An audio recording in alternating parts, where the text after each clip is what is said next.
अगर आपने साल 2025 में अपना सोलर सिस्टम लगवाया है और आपके घर में ये वाला एनर्जी मीटर लगा हुआ है तो आपको लाखों का बिल आ सकता है और आपके लिए एक मुश्किल खड़ी हो सकती है। इन मुश्किल और परेशानी से बचने के लिए आप ये मुकम्मल वीडियो ज़रूर देखें।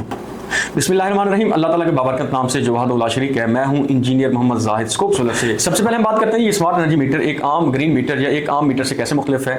बेसिकली इसका सबसे इंपॉर्टेंट और बेसिक जो पर्पज़ है वो है रिमोट मॉनिटरिंग।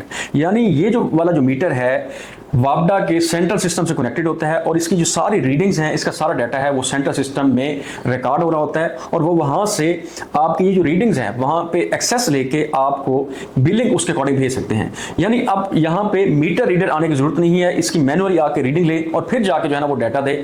और फिर उसमें एक्यूरेसी भी नहीं है और उसमें ह्यूमन एरर भी आ सकता है और उसमें कुछ हद तक जो है वो ह्यूमन नेग्लिजेंस आ सकती है कि मीटर रीडर जो है वो अपनी मर्जी से रीडिंग दे दे या किसी को फेवर दे दे। तो इस जो ये सारा मुगालता था इसको खत्म किया गया है और इसकी जो रीडिंग है सारी की सारी वो सेंट्रल सिस्टम से कनेक्टेड होगी, जिससे एक्यूरेसी जो है वो बढ़ जाएगी और आपका बिल ठीक आएगा। नंबर 2, इसमें टेम्परिंग करना मुश्किल है जी। खासतौर पे आपको याद होगा जब पुराने मीटर होते थे जिसमें डिस्क होती थी, आप मीटर को उलट कर देते थे, घुमा देते थे उल्टा, तो उससे ये होता था कि आपका जो है वो मीटर स्लो हो जाता था और आपको जो है यूनिट्स कम आपके शो करता था, कंजप्शन आपकी कम शो करता था, जिसकी वजह से आपको बिल कम आता था। इसमें ये टेम्परिंग भी खत्म हुई है। यानी जिस तरह से आपने टेक्नोलॉजी को अपडेट किया है इससे फायदा ये हुआ है कि आपको जो एंड यूजर है, खासतौर पे इलेक्ट्रिसिटी यूजर है, उसको भी फायदा हुआ है और जो वापडा वाले हैं उनको भी बहुत ज्यादा फायदा हुआ है। बस अब हम आते हैं इस अहम मसले की तरफ जिसकी वजह से हम ये वीडियो रिकॉर्ड कर रहे हैं। ये हमारे एक सोलर सारिफ है जी, हमजा साहब, और ये निशान इकबाल फेज 2 लाहौर में रहते हैं। इनके इस EMI मीटर में मसला ये था कि इनकी जो इंपोर्ट और एक्सपोर्ट्स की रीडिंग थी वो बहुत ज़्यादा इरेशनल थी।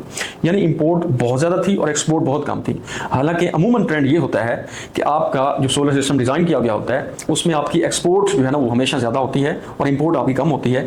और इस सोलर सारिफ का चूँकि हमें लोड का भी आइडिया था तो हमें फ़ौरन आइडिया हो गया कि इसके सॉफ्टवेयर में इशू है। हमने क्विकली लेस्को के अमले को साथ मिला के उनकी परमिशन से ये मीटर उतरवाया है और ये एक्यूरेट कंपनी का है। एक्यूरेट कंपनी के ऑफिस में लेके इसके सॉफ्टवेयर को अपडेट करा के बेसिकली अब हम इसे ले आए हैं और कल ही हमने इसको दोबारा री इंस्टॉल करा देना है। तो आजकल ये बहुत ज्यादा इश्यूज आ रहे हैं, खासतौर पे एक दो और भी इश्यूज हमारे अपने केसेस के थे। यानी इंपोर्ट और एक्सपोर्ट आपस में स्वैप हो जाते हैं। यानी एक्सपोर्ट की जगह पे इंपोर्ट शो हो रही है और इंपोर्ट की जगह पे एक्सपोर्ट शो हो रही है। मिसाल के तौर पर आपने 1000 यूनिट जो है ना वो आपने लेस्को को भेजा है और 300 आपने लिए है, तो आपका जो डिफरेंस है आपके जहन में ये होगा कि आपने 700 यूनिट्स बचा लिए हैं। लेकिन जब ये उलट हो जाता है तो इसका मतलब ये है कि आपने 700 यूनिट्स एक्स्ट्रा कंज्यूम कर लिए हैं। तो आप भी जब भी आपके घर में ये वाला मीटर, तो फौरन इस मीटर की जो है ना वो रीडिंग को नोट करें। इसकी रीडिंग जो है ना वो 4, 5, 6, 7, 8, 9, 4 से लेके 9 तक रीडिंग आप इसकी नोट करें।